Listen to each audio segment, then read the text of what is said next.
आज की कहानी है टीस, जो मेरी माताजी श्रीमती शकुंतला बृजमोहन द्वारा लिखी गई थी और उन्हें हम प्यार से अम्मा बुलाते थे। ये कहानी उन्होंने कथावाचक यानी नरेटर के रूप में लिखी है।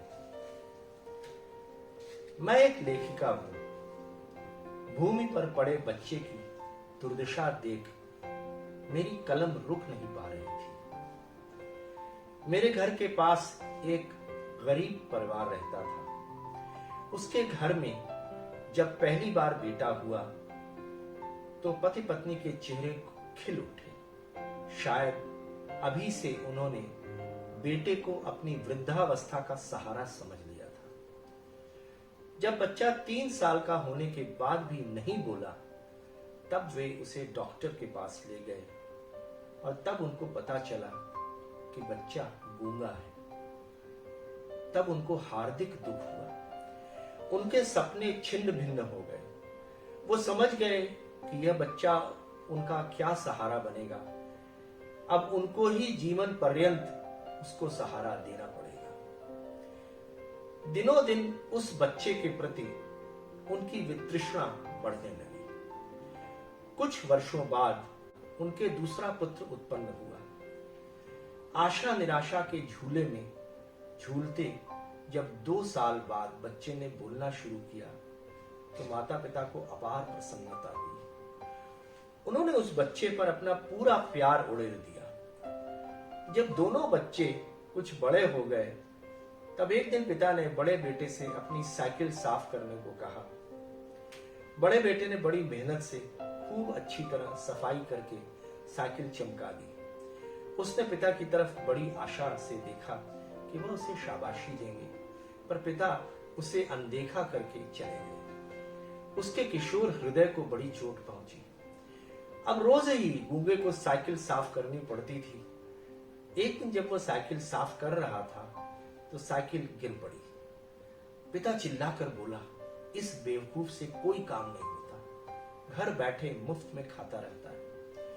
मां भी माथे पर दुहत्थड़ मारती हुई बोली, इस करम जले के मारे तो नाक में दम हो गया है, हमारे तो भाग्य ही फूट गए। 2-3 दिन बाद छोटे बेटे ने गूंगे से साइकिल लेकर साफ करनी शुरू की। यकाएक साइकिल गिर पड़ी। माता पिता भागे हुए आए और बोले, बेटा चोट तो नहीं लगी?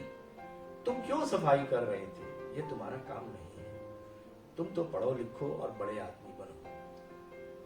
मैंने देखा गूंगे की आंखों में आंसू भर आए।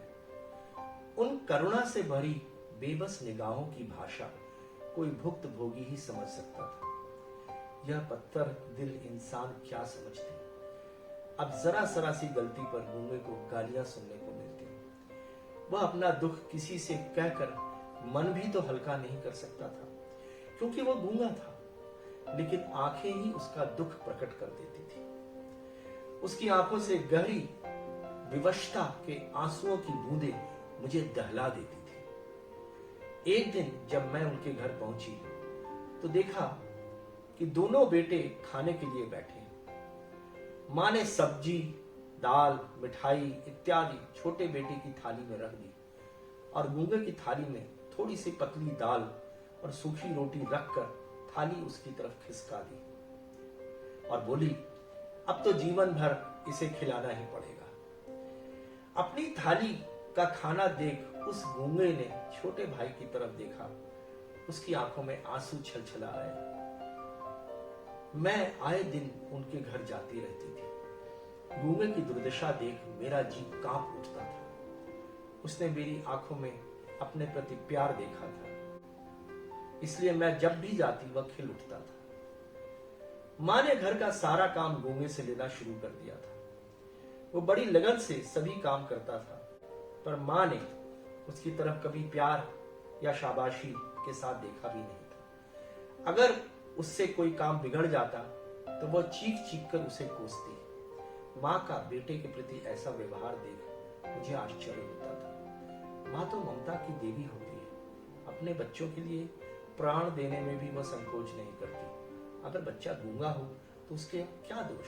एक ही छत के नीचे 2 बच्चों में इतना भेदभाव, पता नहीं मैं किस आकर्षण में बंधी रोज ही गूंगे के घर जाती थी और उसे चुपचाप कुछ न कुछ खाने की चीज पकड़ा देती थी। वह विवशता से मेरी तरफ देखता, फिर पता नहीं क्यों उसकी आंखें भर जाती। शायद मेरा प्यार पाकर उसे अपरिमित सुख होता और यह उसके सुख के आंसू होते। हालांकि गूंगा एक संस्थान में दैनिक वेतन पर काम करता था और कुछ न कुछ कमाई करके लाता ही था घर में, फिर भी उससे दिन भर कोलू के बैल की तरह काम लिया जाता था। वह सभी काम मेहनत से करता ताकि उन सूखी रोटियों की कीमत अदा कर सके। मैं ज्यादा देर उसके पास नहीं बैठती थी क्योंकि मुझे पता था कि उसकी माँ उसका इतना सा सुख भी बर्दाश्त नहीं कर पाती थी। दोनों ही बेटे अब जवान हो गए थे। छोटा बेटा किसी बड़ी फर्म में दूसरे शहर में लग गया था। वो अच्छी तनख्वाह पाने लगा था। घर की स्थिति दिनों दिन सुधरती जा रही थी। घर में बढ़िया से बढ़िया भोजन बनता। जब भी छोटा बेटा घर आता तो माता पिता का चेहरा उल्लास से चमक उठता। माँ उसकी थाली में विविध व्यंजन रखती और आग्रह करके उसे खिलाती। वह कितना ही मना करता तो अपनी कसम दिलाकर कहती, देख तू दिनों दिन कितना कमजोर होता जा रहा है, पूरा दिन काम में जुटा रहता है, ठीक से खाएगा नहीं तो दुर्बल हो जाएगा। छोटे भाई के सामने ही माँ गूंगे की थाली में वही पुराना खाना जो जन्म से वह अब तक खा रहा था रख कर कहती, न काम का न काज का, तभी इसका स्वास्थ्य इतना अच्छा है। बेचारा छोटा तो कुछ खा नहीं पाता, यह गृहस्थी तो उसी के बलबूते पर चल रही है। छोटा न होता तो तुझे ये खाना भी नसीब नहीं होता। अपना भाग्य सराहो कि ये रोटियां तुझे नसीब हो रही हैं। गूंगे के लिए वह सूखी रोटियां जहर बन जाती। वह उन्हें किसी प्रकार निगल कर आंखों में आंसू भरे उठ जाता।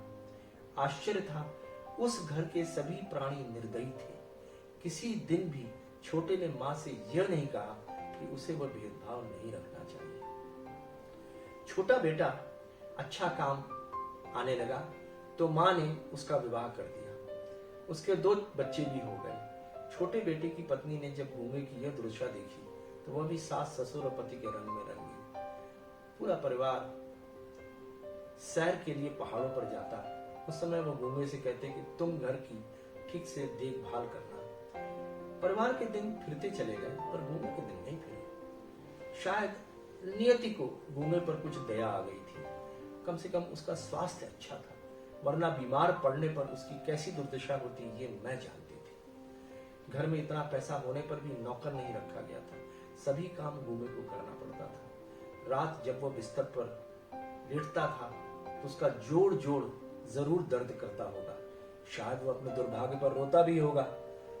वर्षों से मैं उसकी दुर्दशा देखती आ रही थी। कभी कभी मुझे भगवान के न्याय पर आश्चर्य और दुख भी होता। सभी कहते हैं भगवान बड़ा न्यायी है, उसके दरबार में अन्याय नहीं होता। वे इस गूंगे के साथ न्याय क्यों नहीं करते? सचमुच में शायद उनके न्याय करने का समय अब आ गया था। एक दिन जब मैं गूंगे के घर गई तो देखा कि मकान बंद पड़ा है। मुझे आश्चर्य हुआ कि मुझे बिना बताए यकायक सब कहां चले गए। आए दिन मैं उनके घर का चक्कर लगाती रही, वह बंद ही मिलता था। 15वें दिन मैं फिर गई तो मकान खुला मिला, पर घर में घुसते ही मुझे मौत का सन्नाटा दिखाई पड़ा। उन लोगों से बातचीत करने पर पता चला कि छोटे बेटे की कार एक्सीडेंट में यकायक मौत हो गई और ये लोग क्रियाकर्म करके लौटे। अब उनके सामने परिवार का खर्च चलाने की समस्या थी। छोटा बेटा जो परिवार का संबल था, जिसके कंधे पर पूरे परिवार का बोझ था, उसे मृत्यु के क्रूर हाथों ने छीन लिया था। बेटे के शोक में पिता बीमार पड़ गए, उनका खाना पीना भी छूट गया। किसी प्रकार खींचतान करके कुछ दिन परिवार का खर्च चला। संयोग से उस संस्था में जहां वो गूंगा दैनिक वेतन पर था, उस संस्था को सरकार ने ले लिया। इस तरह वह एक नियमित कर्मचारी बन गया। उसकी आमदनी भी बढ़ गई। अब इस परिवार का खर्चा गूंगे के वेतन पर चलने लगा। जिस परिवार ने उसे तिरस्कृत कर उसकी उपेक्षा की थी, उसी परिवार के भरण पोषण का भार वह उठाने लगा। अब परिवार के लोग उसकी आरती उतारने लगे थे। मेरा उनके यहाँ आना जाना लगा ही रहता था। 2-3 बार भाग्य से मैं भोजन के समय पहुंच गई। मैंने देखा कि खाने का थाल जिसमें विविध व्यंजन रहते थे उसे देख गूंगे की आंखें भर आती थी। मुझे लगता था वो अपने बीते दिनों को भूल नहीं पाया। उसका जीवन धूप छांव ही तो था। उस तपती धूप में वो इतना झुलस चुका था कि उसकी याद से ये ठंडी छांव भी उसे शीतलता प्रदान नहीं कर पा रही थी।